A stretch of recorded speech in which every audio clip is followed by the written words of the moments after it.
కాణిపాకం వినాయకుని దేవస్థానం చిత్తూరు జిల్లాలోని 20 కిలోమీటర్ల దూరంలో ఉన్న కాణిపాకం అనే గ్రామంలో ఒక పవిత్రమైన దేవాలయం ఉంది. ఇది స్వయంభూ వినాయకుని ఆలయం. ఈ ఆలయం చరిత్ర అద్భుతంగా, ఆధ్యాత్మికంగా ఎంతో గొప్పదిగా చెప్పబడుతోంది. శతాబ్దాల నాటి ఈ గణపతి ఆలయం భక్తుల మనస్సులలో శ్రద్ధను, భక్తిని నింపుతుంది. కాణిపాకం దేవస్థానం చుట్టూ చాలా కథలు, చరిత్రలు నాటుకమించాయి. పల్లెటూరి జీవితం. ప్రాచీన కాలంలో కాణిపాకం ఒక చిన్న గ్రామంగా ఉండేది. అక్కడ వ్యవసాయమే ప్రధాన జీవనాధారం. అక్కడ నివసించేవాళ్లు చాలా నిజాయితీగా, భక్తిశ్రద్ధలతో జీవించేవారు. అయితే ఆ కాలంలో నీటి కొరత చాలా తీవ్రంగా ఉండేది. రైతులు నీటికి కోసం అనేక పోరాటాలు చేయాల్సి వచ్చేది. అలాంటి సమయంలో ముగ్గురు అన్నదమ్ములు ముత్తయ్య, చంద్రయ్య, వేణు అనేవారు ఉన్నారు. వీరు శారీరకంగా అంధులు, మూగలు, చెవిటివారు. కాని అత్యంత నిజాయితీతో, ఆత్మశ్రద్ధతో తమ దినచర్యను సాగించేవారు. వీరి జీవన విధానం ఎంతో సాదాసీదా కాని పరిశుభ్రంగా ఉండేది. బావి తవ్వడం. ఒక వేసవి కాలంలో గ్రామంలో తీవ్రమైన ఎండలు పడ్డాయి. నీటి కొరత ప్రజలను అలమటింపజేసింది. అన్నదమ్ములు తాము ఉపయోగించుకునే నీటికి బావి తవ్వాలని నిర్ణయించుకున్నారు. వారి దగ్గర ఎలాంటి ఆధునిక పరికరాలు లేకపోయినా తమ చేతులతోనే తవ్వడం మొదలుపెట్టారు. రోజులు గడిచేసరికి వారు భూమిని తవ్వుతూ పోతూ ఉన్నారు. ఒకరోజు వేణు తన ఉరిచేతి శక్తితో బావిని తవ్వుతుండగా అకస్మాత్తుగా అతని ఇనుపరాడం ఏదో గట్టిదానికి తాకింది. ఆ వింత శబ్దంతో అతను ఆశ్చర్యపోయాడు. కొద్దిసేపటికే అక్కడినుంచి చుక్కలుగా నీరు రావడం మొదలైంది. వెంటనే అక్కడ పగుళ్లు ఏర్పడటం మొదలయ్యాయి. స్వయంభూ వినాయకుని దర్శనం. వారు చూస్తుండగానే ఆ బావిలోంచి చక్కటి తేనెరంగులో ఉన్న ఓ విగ్రహం పైకి వచ్చి నిలిచింది.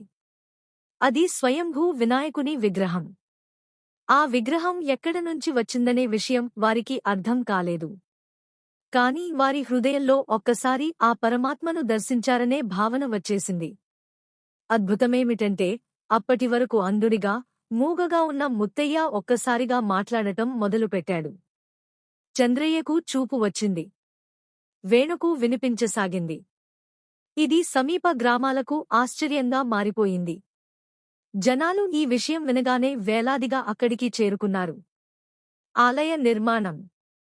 ఈ అద్భుత సంఘటన గురించి చిత్తూరు రాజవంశానికి సమాచారం అందింది. అప్పటి రాజు ఈ విషయాన్ని తెలుసుకుని అక్కడికి వచ్చి స్వయంగా దర్శనం చేసుకున్నాడు.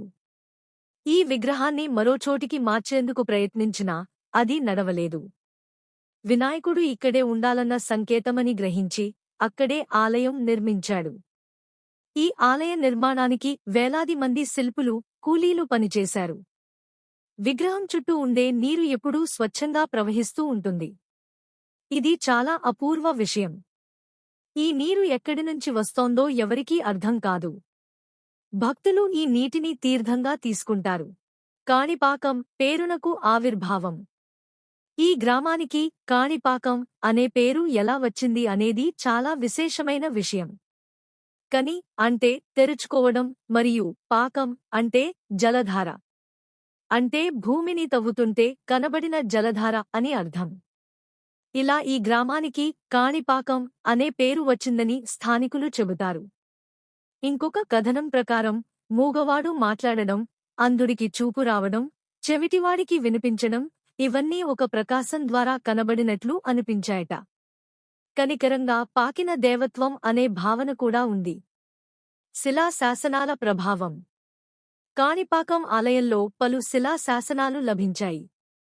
చోళులు, విజయనగర సామ్రాజ్యం కాలానికి చెందిన శాసనాలు ఈ ఆలయ చరిత్రను వెలుగులోకి తీసుకొచ్చాయి. దేవస్థానం అభివృద్ధికి అనేక మంది రాజులు, పుణ్యాత్ములు విరాళాలు ఇచ్చారు. ఆలయంలో శిల్ప కళ అద్భుతంగా రూపొందించబడి ఉంది. నిత్యకళ్యాణం, నవరాత్రి ఉత్సవాలు.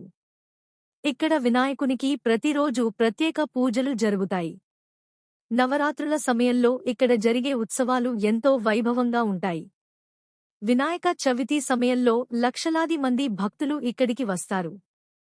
ఈ ఉత్సవాల సమయాల్లో ఊరేగింపు, పల్లకీ సేవలు, అన్నదానాలు జరగడం పరిపాటి. న్యాయాన్ని కొలిచే గణపతి. ఇక్కడి వినాయకుని గూర్చి ఒక విశేష విశ్వాసం ఉంది. ఇక్కడ గణపతి న్యాయాన్ని నిర్ణయించే దేవుడిగా పేరు పొందాడు. భూమి, ఆస్తి, పరస్పర వివాదాలను ఇక్కడ గణపతి సన్నిధిలో ప్రమాణం చేస్తారు. ఒకే గంగాజలంతో ఇద్దరు వివాదితులు ప్రమాణం చేస్తారు. అప్పుడు తప్పు చేసిన వారికి తక్కువ రోజుల్లో శరీరకష్టం కలుగుతుందని నమ్మకం.